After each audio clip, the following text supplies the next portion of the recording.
After only having to wait a few months, we finally have part 2 of one of my favorite shows from this year, Lupin. Is it as good as part 1? What is up, Netflix fans? Welcome back to my channel. We're talking all things streaming every single weekend, and this weekend show, Season 2, Part 2, whatever you want to call it, these 5 episodes I was super excited for, so we're going to talk about it. No spoilers in this video, so this is not a game anymore. Assane's quest for revenge has torn his family to pieces. With his back to the wall, he now has to think of a new plan, even if it means putting himself in more danger. And that's what this character is good at. Going as far as the mission requires him to go. Think Tom Cruise and Mission Impossible. It's just a thoroughly entertaining spy-esque show that throws us a different spin on this type of character. But in Season 2, we pick up right where Part 1 left off. Assane searching for Raoul, and we end up in this deserted mansion, and there is a heated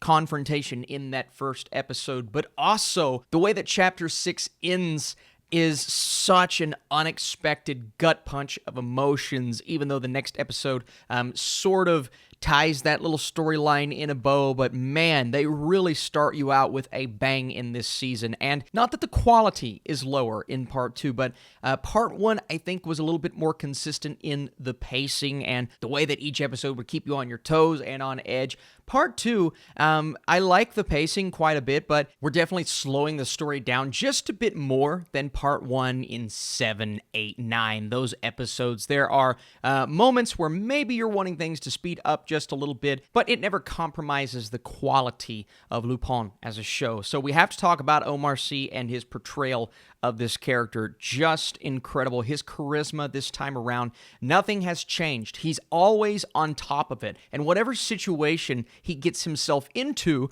or he's forced into, there's always a way out, or there's always something about where this story is going that will catch you by surprise. And that's one thing I love about this show, is it's so unexpected, but you're also so invested in the characters at this point. I mean, just picking up with Chapter 6 and on the search for his son and the tragic-esque events that happen and come into play there, but we're also flashing back, and we continue to get our flashbacks in this portion of the season. We're taking a look at the in-depth character traits that makes Assane this character, and it does so much for our emotion towards him, and I think they do an even better job in these 5 episodes of giving us things to attach ourselves to him as our lead character, but also, you know, allowing us to feel that detachment from him in certain situations when he will do something or say something that may be, you know, better for his current mission, but at the end of the day,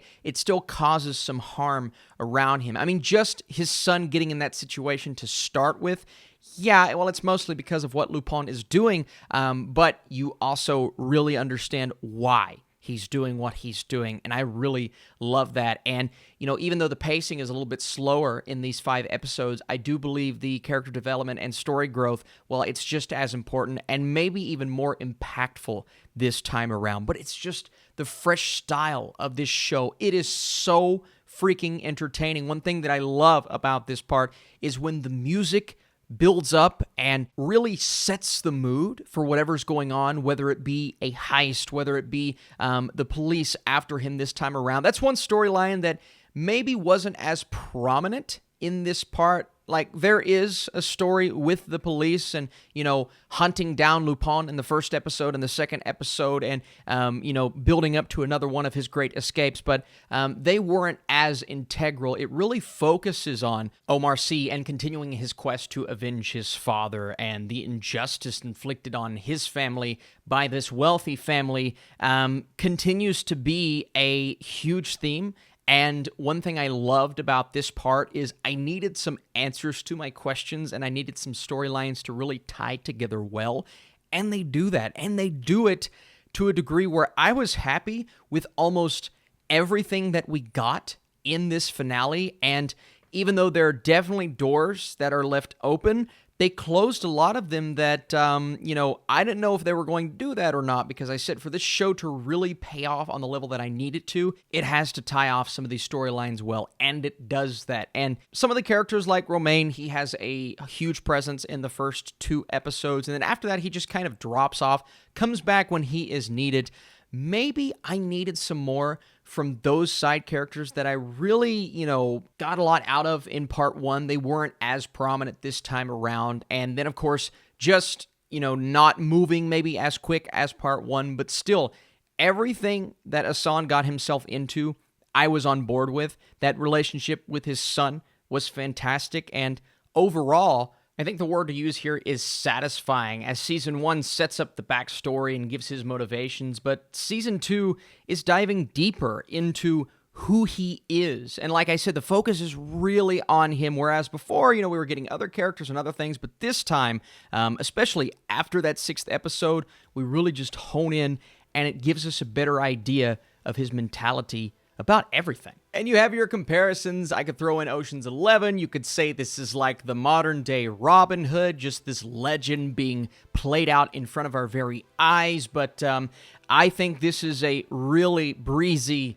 easy, not trying to rhyme there, 5-episode binge, and that's the way to do it, man. I binged this show so fast and loved every second of it. I'm super pumped to bring you guys my score. Before I do that, I want to say thank you so much for watching this video. Stay tuned. More Netflix reviews this weekend. This season sets aside some of the intense action to focus on building our lead character, but the end result still proves to be one of the most entertaining experiences of the year.